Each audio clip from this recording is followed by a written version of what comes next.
Welcome back, everybody. Credit card debt hitting a new record high, bank lending tightening, interest rates on mortgages way up. Here to talk about these trends, financial planner Gregory Ricks. Always good to see you, Gregory, and thanks for joining us. $1 trillion credit card debt.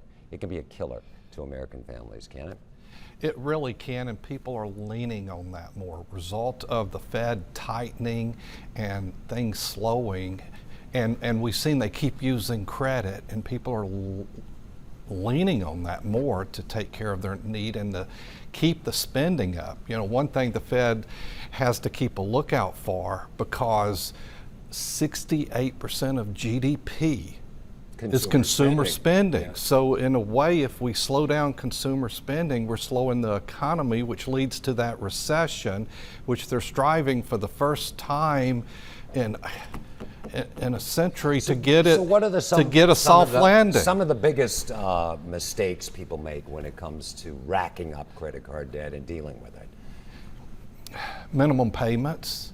If you're using credit, it should be about temporary, pay it off quickly, and people are shifting to minimum payments. Missing payments is the horrible part of it. Then that hurts your credit down the road. And because of things tightening up and maybe their incomes are strapped, they don't have emergency money. They're maxing out credit, which also impacts their utilization ratio on the credit report. You're racing against interest rates when you're just making the interest on your credit card debt, when you're just making minimum payments, right? Yeah, you're losing that battle. It's like treating your revolving debt like a 30-year mortgage. You're never getting away from it.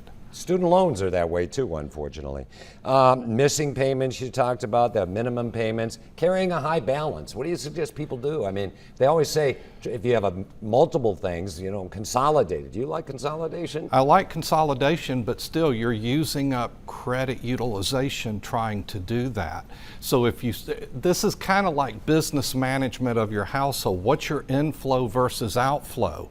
And if you don't have enough inflow of cash, you've got more going out, then they're using credit because they don't have emergency money. It's time to increase the cash flow.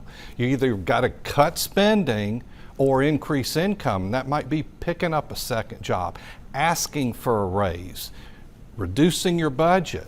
This is simple math. It's math 101. Actually. It is. I wish we had more time. Let's shift gears.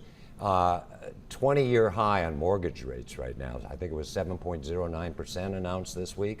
What do you think that's going to, the ripple effect on that's going to be? Well, we need more houses. There's such housing demand. People are mentally adjusting to mortgage rates there. We're seeing construction and building has increased quite a bit the last quarter is what data is showing. We've just got to adjust people to, date the rate. Marry the house, a friend of mine always says. Well, we remember, knowing you can refinance it when it drops. Yeah, and mid to late 70s, I think it was 15, 18, 20%. And then we kind of got spoiled, but now this is pretty high and it could hurt. Banks are tightening their lending standards right now, and that could be trouble for businesses and consumers. What do you think about that? That's all with the Fed and everything on the interest rate? Fed has put pressure on them. Sketchy loans are getting them in trouble. They've got to keep more cash flow on hand, so they have to reduce their risk. So they're wanting to, they're in the business of loaning money, but they're going to make better loans, stronger criteria, so they don't have this to go the wrong way. Because once again, they see credit utilization increasing. They're worried about people being able to make the payments on houses, cars, credit cards. This goes for businesses as well. If they make a loan, they need to be certain you're going to make those payments. They don't need to be left holding that when the feds come in and look at their books. I got 20 seconds. I'm going to have you back. Too big to fail banks versus these regional and community banks. These regional and community banks in trouble, you think? We're going to see more mergers, less smaller community banks. It's just they're getting jammed up. And digitally what happens, if the word gets out, bank's in trouble, you don't have to go down and get in line. You just move it online. So also that quickens the pace, even though it may not be true. They've got to have more liquidity, and so that will be made better by banks merging. Gregory Ricks, again, we'll have to have you back. There's so much simmering out there. Thanks so much for being with us. Thank you for having me. Appreciate it. And thanks for watching. I'll see you back here next Sunday morning.